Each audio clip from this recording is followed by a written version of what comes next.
Hope you've all been well, and welcome to episode 1 of our Road to World Time Attack Challenge series. My name is Zia, and I'm here to showcase the evolution of the Pro Steed BRZ Time Attack car. We've been pushing the limits of the BRZ platform, sticking with the FA24 and working to extract every bit of performance from it. To recap, we teamed up with Paul Fisher from Pulse Racing to bring the car together ahead of World Time Attack Challenge 2025. Honestly, we only just made it to the event with the next to no testing. Fresh motor, brand new suspension setup, new tyres, and our driver Sean hadn't even driven the car yet. Even with everything stacked against us, we still managed to come away with a strong result in Tuner class, making it in the top 5 shootout. Fast forward 7 months since World Time Attack Challenge last year, and the Pro Steed has evolved into a completely different animal. We've taken everything we've learned and kept developing the car through testing and competition.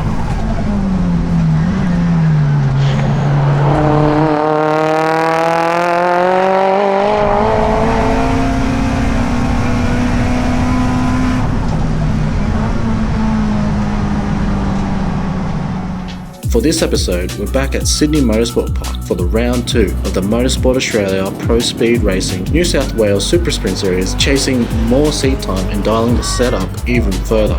Let's head over to the pits, catch up with Paul from Pulse and run through the plan for today. Hey guys, how you doing? Paul from Pulse Racing. We're here with the Pro Speed dubbed Pro Steed BRZ at Sydney Motorsport Park for round 2 of the WRX Super Sprint Series. We're basically starting our Road to World Time Attack campaign with basically a preface on what we learned last year at World Time Attack. And probably one of the biggest things we learned last year at World Time Attack was testing. We had almost zero, and then got to the event and we had lots of issues and just minor lack of testing issues. Stuff that we've done and learnt from last year's Time Attack. We've basically completely upgraded the cooling system, and that includes intercooler as well, with a whole stack of CSF goodies.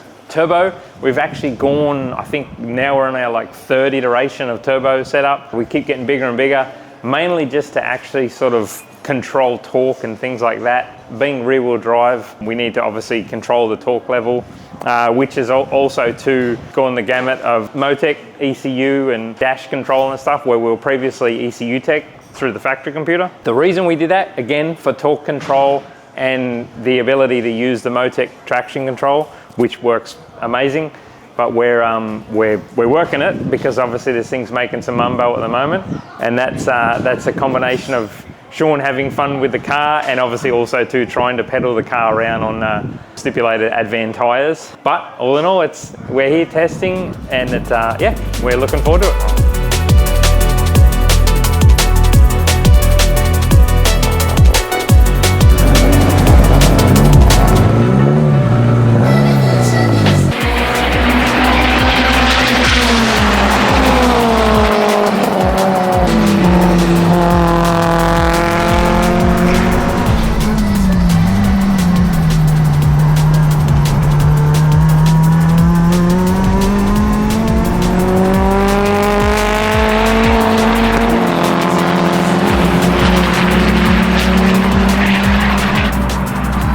After a few sessions, we're really happy to see the new parts doing exactly what we hoped, fixing some of the issues we battled during World Time Attack Challenge last year. As Paul mentioned, cooling has been a major focus with upgrades to a CSF radiator and a CSF Racing high performance intercooler core, paired with custom end tanks for a front mount setup. One of our biggest challenges last year was managing temps. We saw them creep up through the event, especially during the hotter parts of the day.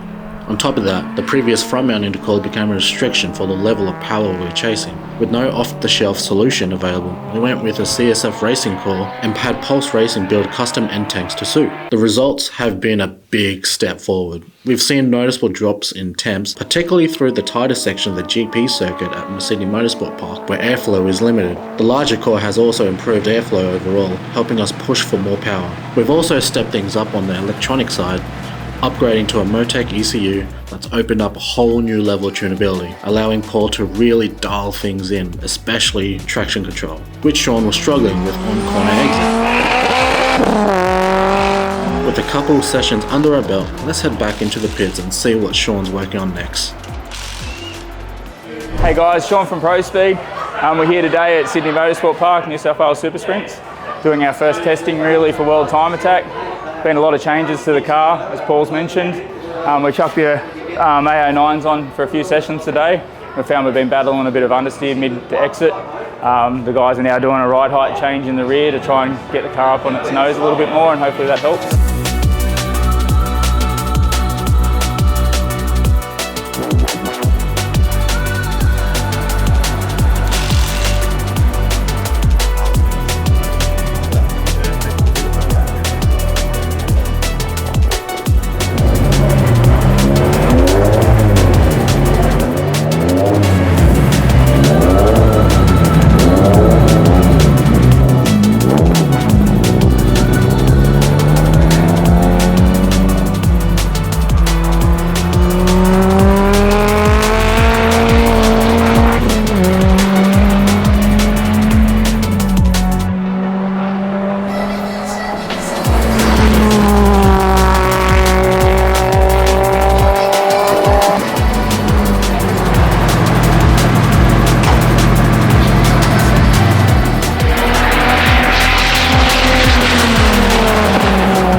To be honest, the testing we're doing, we're actually really finding the sweet spot of these Advan tyres.